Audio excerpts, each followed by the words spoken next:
시청자 여러분 안녕하십니까? 헬로티비 뉴스입니다. 첫 소식입니다. 72년 전 여수와 순천, 광양 등 전남 동부권 일대에서 발생한 여순 사건에 대한 재심 재판 결과가 나왔습니다. 재판부는 피고인 고 장완봉 씨에 대해 무죄를 선고하면서 국가의 공권력에 의한 피해에 대해 깊이 사과했습니다. 서경 기자가 취재했습니다. 광주지법 순천지원 형사 1부는 국방경비대 14연대에 협조해 반란을 일으켰다는 혐의로 사형당한 고 장완봉 씨에게 무죄를 선고했습니다. 제대로 된 재판 절차도 방어권 보장도 없이 죽음을 당한 억울함이 72년 만에 해소되는 순간이었습니다. 재판부의 무죄 선고 이유는 이렇습니다. 장완봉 씨의 내란 혐의에 대해 검사가 뒷받침할 근거를 제시하지 못해 형사소송법 제325조에 근거해 무죄. 이 사건에 적용된 법조는 포고령 제2호 위반으로 포고령 2호의 내용은 적용 범위가 너무 광범위해 죄형 법정주의에 위배된다고 판시했습니다. 또한 재판부는 피고인 고 장완봉 씨가 좌익도 아니고 우익도 아니며 오로지 국가가 혼란스럽던 시기에도 몸과 마음을 바쳐 성실히 임무를 수행하고자 했던 영예로운 철도 공무원이었다 밝히며 눈물을 보이기도 했습니다. 선고 직후 고 장완봉 씨의 딸 장경자 씨는 너무나 당연한 결과가 나왔다며 감사하다는 말을 전했습니다. 아버지의 억울한 죽음이 헛되지 않도록 제가 그동안에 노력했는데 결과가 여러분들 덕분에 좋은 결과가 나와서 오늘 너무너무 기쁩니다. 여순 사건 재심대책위원회도 법원 앞에서 기자회견을 열고 환영의 뜻을 밝히며 앞으로의 과제를 설명했습니다. 1948년 당시 민간인에 대한 군법회의에서 장완봉 씨처럼 유죄를 받은 사람은 최소 3천여 명에 이른다며 국가 권력의 폭력에 신음했던 분들을 구제하는 일이 책무로 남았다고 밝혔습니다. 국가가 잘못한 행위다. 이것을 오늘 사법부가 인정한 재판이었다고 생각이 됩니다. 이와 같이 군사재판 이외에도 즉결 심판되신 분들이 너무 많습니다. 이분들 또한 국가 권력에 의해 무참히 학살되신 분들입니다. 이 모두를 해결할 수 있는 유일한 방법은 특별법입니다. 72년 전 억울하게 죽음을 당했던 민간인 희생자 고 장완봉 씨가 법원의 무죄 판결로 인해 명예를 회복한 가운데 더 많은 희생자와 유족의 한을 풀어줄 특별법 제정의 시급성이 과제로 남아 있습니다. 헬로티비 뉴스 서경입니다. 전남 지역의 김 생산량이 15% 정도 감소한 것으로 나타났습니다. 지난해 잇따른 태풍 피해와 바다 고수온으로 인해 작황이 좋지 않게 된 건데요. 최근 일부 생산량은 회복세를 보이고 있지만 바다 고수온이 계속되면서 품질이 떨어질 것으로 우려되면서 어민들의 시름이 깊어지고 있습니다. 보도에 박종호 기자입니다. 지난해 잇따른 태풍으로 인해 김체묘 시설이 훼손된 해남군 송평해수욕장 인근입니다. 이 해수욕장 주차장에 태풍 피해로 인해 파손된 것으로 추정되는 양식 시설이 아직도 남아있을 정도로 피해는 상당했습니다. 김체묘 시설 피해로 해남군의 물김 생산량은 지난해와 비교했을 때 87% 수준에 그쳤습니다. 어민들은 평소 같으면 5번 정도 수확했어야 하지만 이번에는 태풍 피해 복구 등으로 인해 2~3번밖에 수확하지 못했다고 밝혔습니다.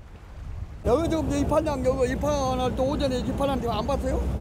한참 지금 작년 같으면은 여름 배가 한 20척에서 30척 뜬단 말이에요. 근데 오늘 배 3척 떴을 거예요. 양도 안 나오고 질도 떨어지고 지금 바다에서도 지금 올해 태풍 피해로 인해 가지고 좀 늦게 어떻게 시설하신 분들도 계시는데 이 늦게 시설하신 분들은 우리가 저희 이쪽 지역에서는 5불 정도 채취를 한다고 보면 되거든요. 근데 이분들은 한 2번에서 3번 하면 끝날 걸로 봐요. 물김 생산량 감소는 해남뿐만 아니라 전남 지역 전체적으로 줄었습니다. 최근 고흥과 해남, 완도 등 전남 지역 김 생산량은 8만 8천여 톤으로 지난해 같은 기간 10만 2천 톤보다 15% 줄었습니다.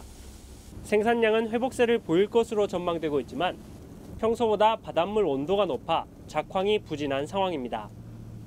이번 태풍 때문에 채묘 시설이 이렇게 날아갔던 것들은 다 100% 복구가 됐는데, 일단은 지금 현재 상황에서 가장 큰 생산량 줄이는 거는 지금 소온이 높거든요. 재년이나 평년보다 성장이 안 되다 보니까. 그리고 생산량 같은 경우는 많이 회복을 했는데 질이라든지 이런 부분이 작황이 조금 안 좋은 거고요. 전라남도는 일단 7개 시군에 활성 처리제를 지원해 품질 관리를 진행할 방침입니다. 연이은 태풍의 고수온까지 겹치면서 전남 지역 김양식 어민들의 시름이 깊어지고 있습니다. 헬로티비 뉴스 박종호입니다. 완제품을 만들기 위해 필요한 것이 바로 소재와 부품인데요. 최근 일본의 수출 규제로 인해 소재 부품에 대한 대응책이 필요해졌습니다. 전라남도가 핵심 소재 부품 산업의 경쟁력을 높이고 국산화를 위해 전국 지자체 중 처음으로 중장기 발전 대책을 내놨습니다. 자세한 내용 송일찬 기자가 취재했습니다. 현재 전남 지역 소재 부품 전문 기업은 17곳, 인근 광주 39곳과 전북 34곳 등 호남권 내에서도 가장 적습니다. 전국적으로도 전남 소재 부품 전문 기업은 전국 최하위 수준. 세종시를 제외한 전국 15개 광역단체 가운데 강원도 9곳 다음으로 가장 적었습니다. 권역별로도 영남권이 2,300여 곳으로 가장 많이 분포돼 있고 수도권이 1,900여 곳, 충청권이 322곳입니다. 반면 광주와 전북, 전남을 합친 호남권은 90곳으로 전국 기업의 1.9%에 불과한 상태. 전라남도가 소재 부품 전문 기업 육성에 나섭니다. 우리 전남의 소재 부품 전문 기업은 전국의 0.4%에 불과한 현재는 17개에 불과합니다. 우리 소재 부품 전문 기업을 육성하기 위해서 이번에 발전 대책을 수립을 하게 되었는데요. 최근 들어 완제품 조립 생산 능력의 세계적 평준화와 국제 분업화 가속에 따른 소재 부품 고품질 기술은 국가 경쟁력의 핵심으로 부상하고 있습니다. 특히 일본의 수출 규제 위기에 따라 전라남도는 기회의 전환점으로 인식하고 대응하기 위한 방법으로 소재 부품 전문 기업을 육성하기로 한 것입니다. 전라남도는 소재 부품 기술 개발과 시장 진입 전략 다각화 등 4개 전략과 10개 추진 과제로 발전 대책을 내놓았습니다. 정부 인증 제도인 소재 부품 전문 기업을 2019년 17개에서 2030년에는 300개까지 양성하고 38개 핵심 전략 품목 기술 개발과 기업 맞춤형 실증 테스트베드 구축, 연구개발 대행 원스톱 지원 등 도내 소재 부품 기업의 경쟁력 강화에 초점을 맞추고 있습니다. 일본으로부터 의존성을 갖다가 탈피하기 위해서 소재 부품산 육성에 대규모 투자를 진행하고 있는 실정입니다. R&D 확보를 하고 기반 구축을 통해서 우리 전남 기업의 신제품 개발과 상용화를 지원하고요. 그다음에 정부에서 인정하고 있는 소재 부품 전문 기업을 매년 20개 이상 육성하겠다라는 게 기본 방향이 되겠습니다. 전라남도는 매년 국도비를 확보하고 연간 20개 이상의 전문 기업을 육성하는 등 일자리는 물론 인구 감소 문제도 함께 해결하겠다는 방침입니다. 헬로티비 뉴스 송희창입니다.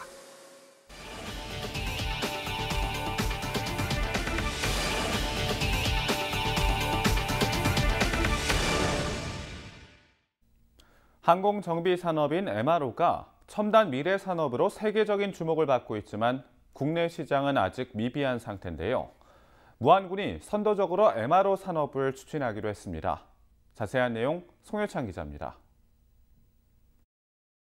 국내외 항공기 수요가 급증하고 이에 따른 항공운항 서비스 산업과 항공기 운항 관리를 위한 항공정비 수요도 증가하고 있습니다.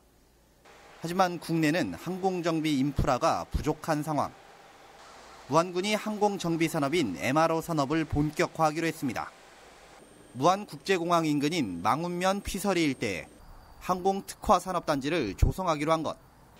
35만여 제곱미터 부지에 총 448억 원을 들여 항공 MRO와 항공물류, 부품과 기내식 등의 업체가 들어설 예정입니다.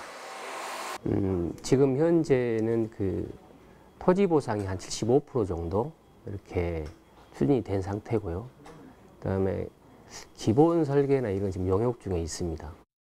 무안군은 단지 조성을 위해 지난해 수차례 도전 끝에 국토교통부의 산업단지 지정 계획에 반영됐습니다. 앞서 지난 2017년 12월 인도네시아 항공정비업체인 가루다 항공계열사인 GMF, 호주의 TWA 그룹과 업무 협약도 체결했습니다. 지난해 4월에는 MRO 사업 추진을 위해 GMF와 특수목적법인인 주식회사 무한 MRO 코리아도 설립했습니다. 이게 이제 항공특화산업단지가 조성이 된다면은 한 1000여 명 정도의 한 일자리가 새로 생길 수 있어서 우리 무안군의 젊은이들이 좀 찾아올 수 있는 그런 도시를 만들 것 같습니다. 남은 것은 전라남도의 산업단지 승인과 착공입니다. 무안군은 다음 달 안으로 전라남도의 승인을 받아 5월 중 착공에 들어가겠다는 계획입니다. 고부가 가치와 고용 창출이 높아 세계적으로도 주목받고 있는 항공산업. 무안군의 첫걸음이 전남 미래 성장 동력으로 작용할 수 있을지 관심이 모아지고 있습니다. 헬로티비 뉴스 송유창입니다. 새해를 맞아 우리 지역의 이슈를 살펴보고 있는데요. 지난해에 이어 올해도 여수 국가산업단지에 대기업 중심의 대규모 투자가 이뤄질 전망입니다. 국가산단에 입주한 기업들이 공장 규모를 늘리는 사업을 추진하고 있는 건데요. 사업이 마무리되기까지 사업비 8조 원이 투자됩니다. 서경 기자가 취재했습니다. 올해 여수 국가산단에 8조 원대 투자가 이뤄집니다. 먼저 LG화학은 3조 원을 투자해 올레핀 생산 공장을 증설하고 있습니다. 새 공장이 가동되면 석유화학 제품의 기초 유분인 에틸렌과 프로필렌 80만 톤, 고부가 폴리올레핀 80만 톤이 생산될 것으로 보고 있습니다. GS칼텍스 여수 공장은 2조 7,500억 원을 투자합니다. LG화학과 마찬가지로 올레핀 공장을 새로 짓는데 공장이 운영되면 에틸렌은 연간 70만 톤, 프로필렌은 50만 톤 규모로 생산이 이루어질 예정입니다. 에틸렌을 연간 70만 톤, 폴리에틸렌을 연간 50만 톤 생산할 수 있는 신규 공정입니다. 2019년 7월에 본격 착공해서 현재 약 30% 정도 공사가 진행되었으며 2021년 상반기 중 상업 가동을 목표로 하고 있습니다. 고부가 석유화학 제품 160만 톤 신증설 공사에 2조 6천억 원 투자를 포함하여 약 3조의 투자가 진행될 예정입니다. 이를 통해 정규직 약 300명, 건설기간 공사 연인원 약 250만 명 규모의 일자리 창출과 더불어 지역 경제 활성화 측면에서 긍정적인 영향이 있을 것으로 보입니다. LG화학과 GS칼텍스 외에도 산단 기업 7곳이 추가 투자 의향을 밝힌 상태입니다. 전체 2조 원대 추가 투자가 전망되고 있습니다. 정유 화학 기업들이 미래 먹거리를 위한 준비 작업에 돌입하면서 활발한 투자가 이루어지고 있는 겁니다. 전례 없는 투자가 추진되면서 여수시는 행정 지원에 박차를 가하고 있습니다. 앞으로 3년 동안 공장 증설 공사가 집중돼 건설 근로자 15,000여 명이 여수를 찾기 때문입니다. 출퇴근 교통 대란에 대비하고 임시 주차장을 조성한 상태입니다. 또한 공장이 확대 가동돼서 폐수량이 크게 늘기 때문에 폐수 처리 시설도 확대했습니다. 기존 시설의 폐수 처리 용량을 1일 13만 5천 톤에서 16만 5천 톤으로 3만 톤을 늘리는 사업으로 지난해 11월에는 예비 타당성 조사 대상 면제 사업으로 분류되어 사업 추진에 탄력을 받고 있습니다. 미래 산업에 대응하고 경쟁력을 갖추기 위해 발빠르게 뛰어든 여수산단 기업들. 더불어 지역에서는 건설 경기 활성화와 새 일자리 확대가 기대되고 있습니다. 헬로티비 뉴스 서경입니다. 최근 전남 지역 초등학생 가운데 읽기에 어려움을 겪고 있는 아이들이 1,100여 명인 것으로 조사됐습니다. 수학에 어려움을 느끼는 학생도 많아 전라남도 교육청이 기초학력을 보장하기 위한 방안을 마련했습니다. 보도에 박종호 기자입니다. 올해부터 전라남도에 있는 시와 읍지역 초등학교 1학년에 학급당 학생 수가 25명으로 감축됩니다. 시 지역은 30명, 읍지역은 27명이었지만 선생님 1명이 관리해야 할 학생 수를 줄여 보다 효율성을 높이겠다는 계획입니다. 또 학교마다 국어와 수학 전담 교사를 최대 4명까지 배치하고 기초학력 부진을 예방하겠다는 방침입니다. 문해력과 수해력 교육을 위해 초등학교에 40명의 전담 교사를 배치할 예정인데 이 전담 교사제는 아마 전국 최초로 시행하는 기초학력 보장 방안으로 생각됩니다. 시 지역에는 서너 명, 그리고 군 지역에는 한두 명 정도를 배치하여 한글 미해득 학생과 수학 포기 학생을 최소화하도록 하겠습니다. 최근 전라남도 지역 초등학생 가운데 읽기에 곤란을 느낀 아이들은 1,100여 명으로 나타났으며 160여 명은 고위험군으로 조사됐습니다. 전남교육청은 집중관리를 진행하는 등 기초학력 증진에 나섰습니다. 지난해 한계과정으로 운영되던 연수를 올해는 동북권과 서북권 두 곳에서 진행하고 초등학교 1, 2학년 담임교사 전원을 대상으로 문해력과 수해력 원격 연수와 집합 연수를 진행할 방침입니다. 또 기초학력 지원 전담팀을 신설해 기초학력 문제 해결 방안과 컨설팅을 담당할 예정입니다. 교육청은 올해 모든 초중학교를 대상으로 읽기와 쓰기, 셈하기와 교과학습 진단검사를 진행해 학습 부진에 대한 원인과 개인별 특성을 파악하고 대책을 마련하겠다는 입장입니다. 모든 학생을 대상으로 관련 진단검사를 실시할 예정에 있습니다. 진단은 평가와 달리 학기 초 학생들의 출발점 행동을 점검하고 학습 결손이 누적되기 전에 미리 발견하여 처치함으로써 정상적인 학습 활동을 도와주는 중요한 과정이라 할 것입니다. 지난해 전남 지역에서 학습 미달 등 어려움을 겪은 학생은 1,705명.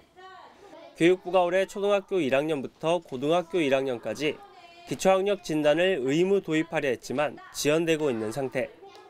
올해 전라남도 교육청이 추진하는 기초학력 보장 지원 방안을 통해 학습 부진을 겪는 아이들이 줄어들 수 있을지 관심이 모아지고 있습니다.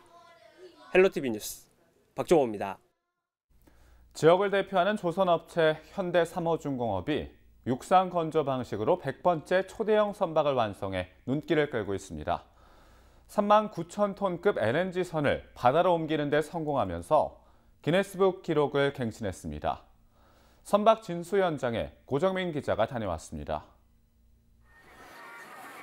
거대한 화물선이 레일을 따라 서서히 움직이기 시작합니다. 육상에서 만들어진 배가 바다로 빠져나가는 과정입니다. 레일의 길이는 350m, 1분마다 약 2m씩 이동하면서 3시간 반 만에 플로팅 도크에 안착하는 데 성공합니다. 육상에서 건조된 화물선의 규모는 39,000톤급. 현대삼호중공업에서 육상 건조공법으로 만든 100번째 선박입니다. 배의 크기는 길이 297m, 폭 46m, 깊이 27m로 일본 NYK사가 발주한 세계 최대 중량의 LNG선입니다. LNG 운반선뿐만이 아니고 LNG 연료 추진선, 컨테이너, 탱커, 벌커 등 전 선종을 망라한 100번째 선박 건조라는 데 의미가 있고, 육중한 화물선을 육상에서 건조할 때 가장 중요한 공법은 바로 배를 바다로 밀어내는 진수 과정입니다. 초대형 유압식 레일로 배를 살짝 들어 올려 플로팅 도크까지 안전하게 옮기는 게 최대의 관건입니다. 현재 육상 건조 공법으로 기네스북에 오른 선박의 규모는 15,000톤급. 기네스북 기록의 2배에 달하는 세계 최대 규모의 선박을 옮기는 데 성공하면서 또 한 번 신기록을 갈아치웠습니다. 테라 공법을 활용해서 한 달 반 만에 한 척씩 이 LNG선을 건조하는 것은 세계 최고의 경쟁력을 가진 당사만의 장점이라고 할 수 있겠습니다. 액화 천연가스 선박인 LNG선은 그동안 육중한 무게와 크기 때문에 주로 바다 위 도크에서 블럭을 조립해왔습니다. 하지만 너울과 한정된 공간 때문에 정밀한 작업이 어려웠던 게 현실. 보다 정밀한 시공을 담보할 수 있는 국내 조선사의 육상 건조 공법이 세계 시장에서도 경쟁력을 인정받고 있습니다. 헬로티비 뉴스 고정민입니다. 우리 지역의 이슈 콕 짚어봅니다. 헬로 이슈 토크. 지역의 이슈를 살펴보는 헬로 이슈 토크 시간입니다. 올해 전남은 도민이 안전하게 살 수 있는 환경을 조성한다고 합니다. 일상생활에서 재난, 화재 등은 피할 수 없는 상황인데요. 전남은 수도권에 비해 대응할 수 있는 소방력이 턱없이 부족합니다. 이를 어떻게 강화할 수 있을지 관련된 내용 최성국 전남도의회 안전건설 소방위원, 그리고 차영수 전남도의회 안전건설 소방위원 두 분 모시고 자세한 이야기 나눠보겠습니다. 두 분 안녕하십니까?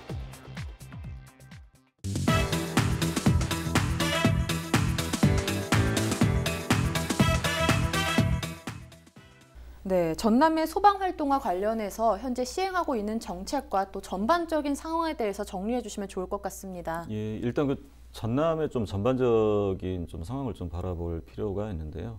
재난 안전 취약계층이라는 게 있습니다. 뭐 물론 이제 전남의 고령화가 심각한 건 뭐 주지의 사실이고요. 또 뭐 장애인, 독거노인 이분들이 차지하는 비율이 전체 전남 도민의 35% 가량이 됩니다. 이들에 대한 이제 맞춤형 이제 대책들이 좀 절실한 시점이고요. 또 작년에 이제 우리 소방의 최대 이제 염원이었던 소방의 이제 국가직화가 이제 완료가 됐습니다. 아주 어려운 고비를 넘었는데요. 소방의 국가직화가 이제 시행되면서 전남에 맞는 소방력을 구축하는 문제, 이제 이런 현안들을 이제 풀어나가는 게 이제 올해 이제 첫 해의 전남 소방의 중요한 좀 계획이 좀 되어야 될 것 같고요. 또 그 2014년에 우리 이제 장성에서 그 노인 요양 시설에 큰 피해가 좀 있었습니다. 이렇게 갈수록 이제 노인 요양 시설들은 지금 증가하고 있는 추세고요. 이제 이런 부분에 대한 안전 대책들을 이제 어떻게 강화할 것인가에 대한 이제 이런 부분도 이제 진행이 될 수밖에 없는 상황이고요. 또 전남은 이렇게 섬과 농산어촌이 많은 지역적 특색을 이제 가지고 있는 곳입니다. 이곳에 특히 이제 전남의 소방력에서 가장 문제가 되는 게 바로 이제 그 골든타임에 대한 확보율이 상당히 좀 늦다라는 거거든요. 그만큼 일선의 구급대들이 적다라는 얘기로 볼 수 있겠습니다. 이런 구급대들을 빨리 좀 확충하는 문제도 현안으로 대두될 수가 있고요. 또 작년 초였죠. 작년 초에 이제 목포에서 이제 전통시장 이제 화재가 발생했습니다만 전통시장 화재에 대한 대응 체계를 어떻게 갖춰 나갈 것이냐 이런 문제들 또 전남의 양계농가와 축사 화재들도 이제 빈발하고 있는데 이것도 역시 뭐 전남의 이제 지역적 특성이라고 볼 수가 있겠습니다만 이런 부분들에 대해서 대비책들을 이제 세워나가고 어떻게 이제 이런 부분들에 대한 피해를 줄이느냐 이런 현안들이 남아 있다고 보시면 되겠습니다. 지금 말씀해주신 소방 관련 정책 등에 대해서 현재 지금 봤을 때 문제점은 좀 없다고 보십니까? 현재 상황에서 가장 중요한 것은 현장 대응에 필요한 현장 활동 인력이 수도권에 비해서 턱없이 부족하다는 것입니다. 전남의 소방 인력은 2020년 기준 대비 500여 명이 부족한 실정입니다. 또 22개 시군 중 6개 군, 자흥, 안도, 신안, 진도, 곡성군에는 아직도 소방서가 설치되어 있지 않아 모든 도민에게 균등한 안전 서비스를 제공하지 못하고 있는 실정입니다.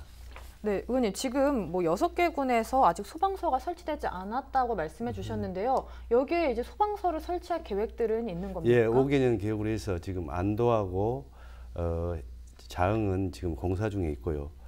다른 시군도 신안이나 진도, 국성, 고래도 지금 5개년 계획에 들어가 있는 상태입니다만은 아직은 공사에 착공한 시군도 있지만은 착공하지 못한 시군이 더 많습니다. 의원님 이 부분에 대해서 또 추가적으로 해주실 말씀이 있을 것 같아요. 현재 봤을 때 지금 시행하고 있는 정책에 대한 문제점들은 어떤 것들이 있다고 보십니까? 일단 그 소방력은 인력과 장비에 의존할 수밖에 없습니다. 쉽게 얘기하면 불을 끄거나 응급환자를 이송하는 데는 당연히 필요한 이런 부분들인데요. 이제 소방의 국가직화가 이루어지기 전에는 상당히 이제 좀 전남이 차별을 받아왔던 것들은 사실입니다.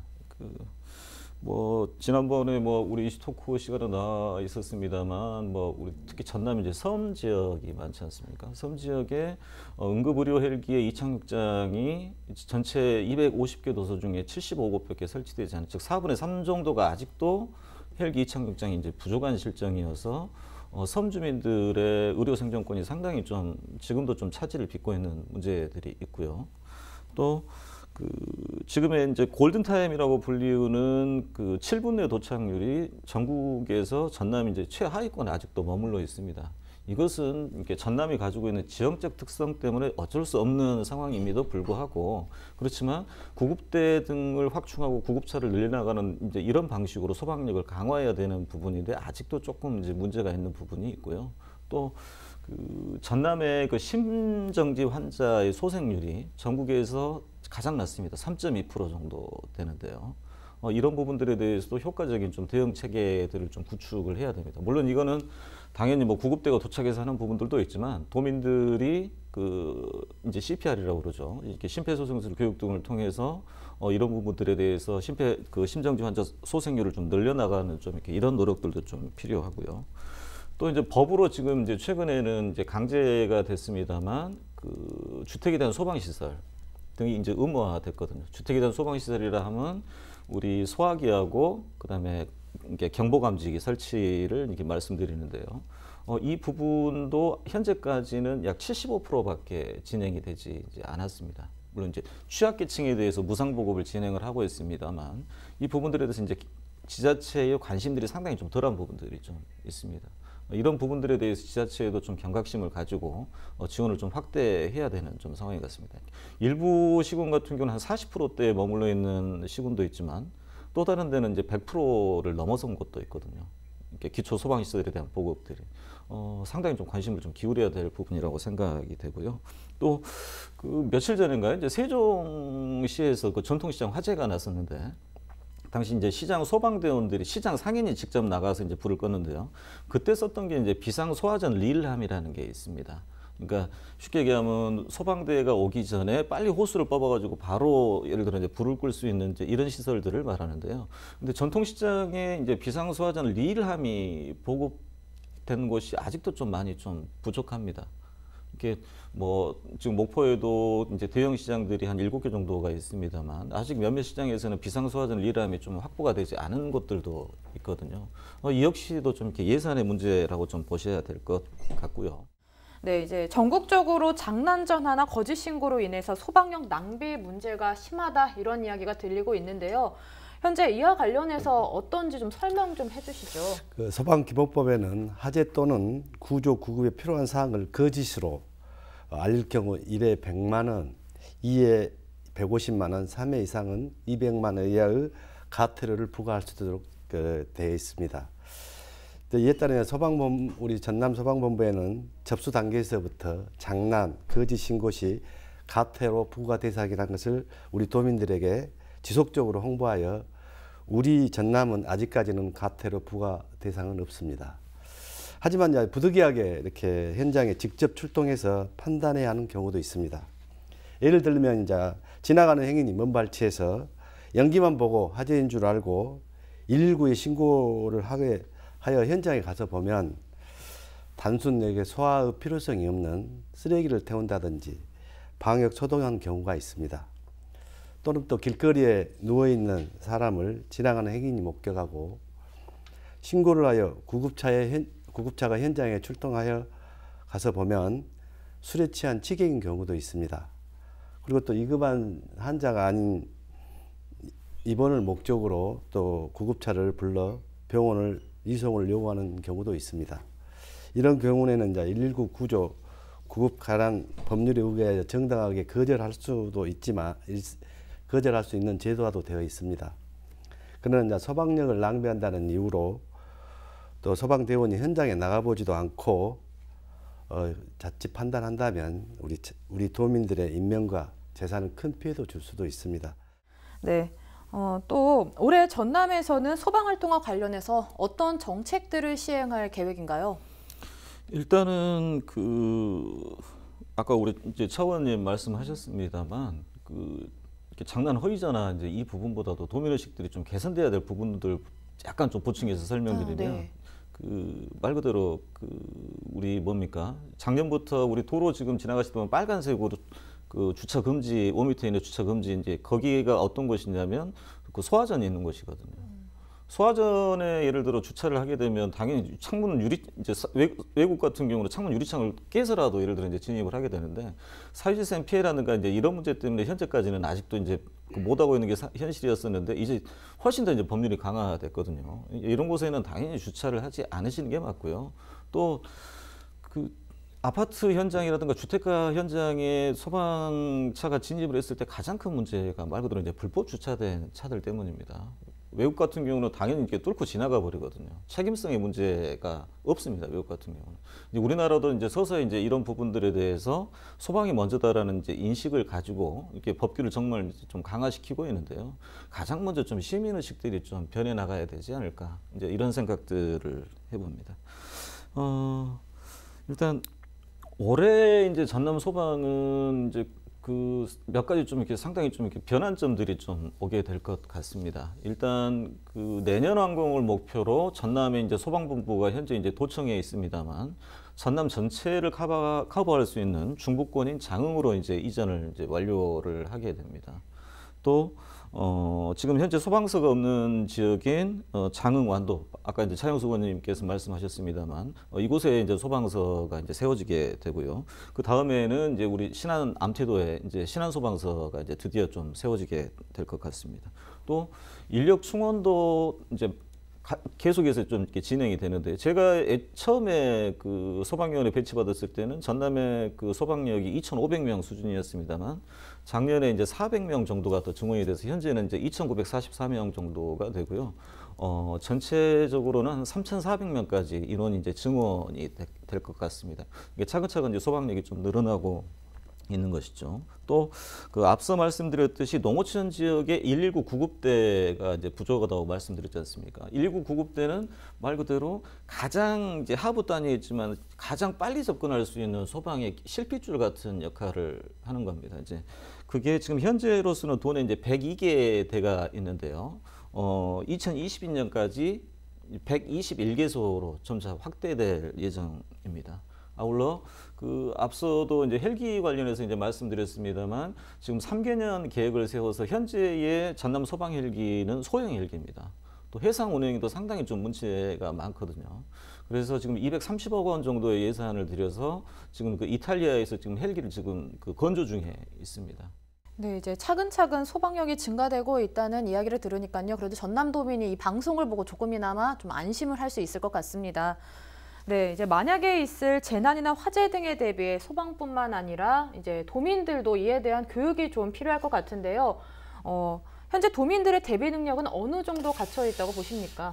도민들의 화재 재난 대비할 수 있도록 각 소방서에서는 농어촌, 학교, 아파트 주민들을 대상으로 소화기, 옥내 소화전, 왕관계 같은 소방시설 사용법이나 화재 대피법, 심폐소생술에 대한 교육을 진행하고는 있습니다. 하지만 전남은 농어촌 지역이 많고 화재 취약계층이라고 할 수 있는 노령 인구가 많기 때문에 도시에 비해 재난 대응 능력이 떨어진 것은 사실입니다만은 지역별로 또 의용소방대라는 또 대원들이 있어서 그 대원들을 잘 활용하면은 또 도시에 비해서는 조금 떨어진 것은 사실이지만은 거기에 시골에 맞춰서 잘 대응하고 있는 것 같습니다. 네, 이제 아무래도 전남 지리적 환경에 맞춰서 잘 대응하고 있고 또 교육을 하고 있다고 말씀해 주신 것 같은데요. 네, 지금 앞에서도 이제 지리적 환경 때문에 정남에 대한 소방 안전에 대한 부분들이 좀 차이가 있긴 해요, 도심과요. 네, 그렇기 위해서 이제 도민들이 참여해서 재난 등에 대비할 수 있는 소방 교육 관련 정책을 시행할 계획이 있을까요? 일단은 그 전체적으로 이렇게 물론 소방에서 직접 시행하는 것은 아닙니다만 도민안전실에서 남도 안전학당이라는 것을 지금 현재 계속해서 좀 운영을 해오고 있고요. 뭐 노약자나 어린이들에 대한 교육들이 이렇게 당연히 같이 좀 진행이 되게 됩니다. 그리고 앞서 말씀 주셨습니다만 의용소방대원 분들이 물론 이제 직접 불을 끄는 역할들도 하지만 그 심폐소생술 교육이라든가 다양한 소방안전 교육들을 지금 현재 이제 진행을 해오고 있거든요. 또 우리 전통시장 같은 경우는 소방차 길터주기 운동회라든가, 왜냐하면 시장에서 화재가 나면 당연히 소방차가 진입을 해야 되는데 안 되는 경우가 있거든요. 이런 역할들도 뭐 해주고 계시고요. 또 우리 그 목포 소방서에 그 방문 한번 해보시면 어떤 게 있냐면 그 어린이 그 소방 안전 체험 시설이 있습니다.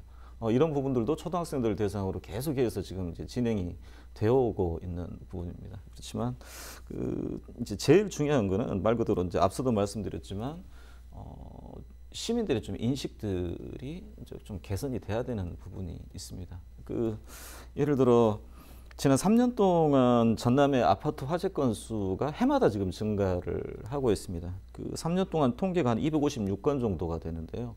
보통 11월 달에서 2월까지 화재가 이제 빈번하거든요. 앞으로도 이제 아파트 화재는 좀 늘어날 수밖에 없는데요. 아파트 화재는 말 그대로 이제 대형 인명사고로 번질 가능성이 아주 큽니다. 우리 부산에서도 그 주상복합 건물에서 화재가 나서 상당히 많은 이제 인명 피해를 봤었는데요. 근데 문제는 사람이 탈출할 수 있는 이렇게 비상탈출 통로 같은 경우에 이렇게 물건을 적치하고 있는 경우가 많거든요. 이런 부분들은 옆집에서 화재가 나면 바로 그 벽을 뚫고 격벽을 뚫고 바로 옆집으로 대피를 해야 되는 상황인데 물건을 적치하다 보면 이제 그것 자체가 아예 이제 불가능한 상황이 되는 거죠. 또 아파트에서 화재가 나면 이제 아파트 이제 옥상으로 대피를 해야 되는 경우가 많습니다. 근데 이런 경우에도 아파트 옥상 문을 이제 잠가 놓고 있는 경우가 많거든요.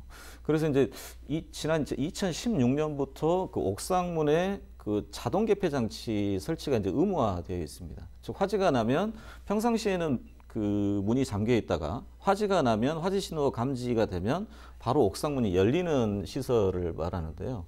근데 문제는 신축 건물에는 무조건 이게 의무화돼서 적용이 되는데 2016년 이전에 지어진 건물들에 대해서는 이 부분들이 의무화되어 있지 않기 때문에 전체 설치율이 약 43% 정도밖에 안 됩니다. 이게 당장에 돈이 든다고 해서 이런 그 시설 설치들을 주저할 게 아니라 시민들도 또는 아파트 자체 등에서도 이런 부분들은 그 주민들에 대한 가장 기본적인 안전시설이기 때문에 먼저 좀 설치하려고 하는 좀 이렇게 노력이 좀 있었으면 하는 바람입니다. 네, 이야기를 듣다 보니 화재가 발생하지 않도록 그 사전에 먼저 대비를 철저히 하는 게 중요한 것 같습니다. 예. 네, 또 좋은 소식이 있잖아요. 소방관이 올해 4월부터 이제 국가직으로 전환된다고 하는데요. 이와 관련해서 이야기 좀 해주시죠. 그 국가직 전환에 대한 내용을 간단히 설명드리자면 첫째는 이원화된 소방 공무원 전체를 국가직으로 단일화했습니다. 둘째는 이제 소방본부를 시도지사 직속으로 또 설치를 하였고요. 셋째는 이제 소방공무원 임용권 및 인사권을 시도지사에게 이임을 하였습니다. 또한 또 각 시도 재정 여건이나 단체장 의지에 따라 편차가 심했던 소방 인력과 장비도 국가 차원에서 통합 관리하면 대한민국 국민은 전국 어디서나 균등한 소방 서비스 혜택을 받을 수 있게 되었습니다. 우리 전남 같은 경우가 가장 혜택이 많이 받지 않을까 싶습니다. 네, 4월에 이제 국가직 전환이 되는 부분까지 이야기를 짧게 들어봤는데요. 네, 오늘 마지막으로 이제 소방 관련 정책이나 또 도민들에게 소방 안전을 위한 당부의 말씀 간략하게 부탁드립니다. 도민들의 더 나은 안전한 삶을 위한 예산이 필요하다면 전라남도 의 차원에서 적극적으로 지원할 것을 약속드리며 도민들의 불편함이 있다면 작은 것 하나하나에서부터 관심을 갖고 해결할 수 있도록 노력하겠습니다. 네, 오늘 또 소방과 관련해서 이야기를 나눠봤는데요. 마지막으로 한 말씀 간략하게 부탁드립니다. 일단 소방만큼은 강남의 소방서와 신안의 소방서가 차별받아서는 안 됩니다. 왜냐하면 국가가 국민의 생명과 안전을 보존하는 것은 국가의 제1 의무입니다. 당연히 이 부분들이 빨리 진행이 돼야 됐음에도 불구하고 47년 만에 소방의 국가직화가 이루어졌거든요. 지금이라도 떼는 감은 있지만 너무도 잘된 일이고요. 앞으로 전남의 소방이 차별받지 않도록 전체 국가 예산들이 또 균질하게 올 수 있도록 저희들도 열심히 좀 살펴봐야 될 것 같고요. 또 소방만으로 또 되지 않는 것도 있습니다. 도민안전실과 또 유관 협조 체계가 이루어져야 되는 부분들도 있고요. 이런 협조 체계들의 어떤 빈점들은 없는지 열심히 또 저희들이 또 살펴보고 또 비판도 해야 되고요. 특히 이제 섬 지역 주민들이 이런 부분들에 있어서 안전 부분에 있어서 차별받지 않도록 두루 살피는 전남도의회가 되도록 열심히 노력하겠습니다. 네, 앞으로 전남이 소방과 또 도민들도 안전에 대한 차별받지 않는 그렇게 되길 저도 바라보겠습니다. 오늘 말씀 여기까지 나눠보도록 하겠습니다. 두 분 고맙습니다. 도민이 편안하게 살아가기 위해서는 기본부터 안전한 환경을 조성해야 합니다. 이에 전남은 누구나 마음 편히 살 수 있도록 소방 활동에 필요한 안전 인프라와 대응력 등을 강화한다고 하는데요. 이러한 정책의 시행으로 살기 좋은 전남이 건설되기를 바랍니다. 지금까지 헬로 이슈 토크였습니다.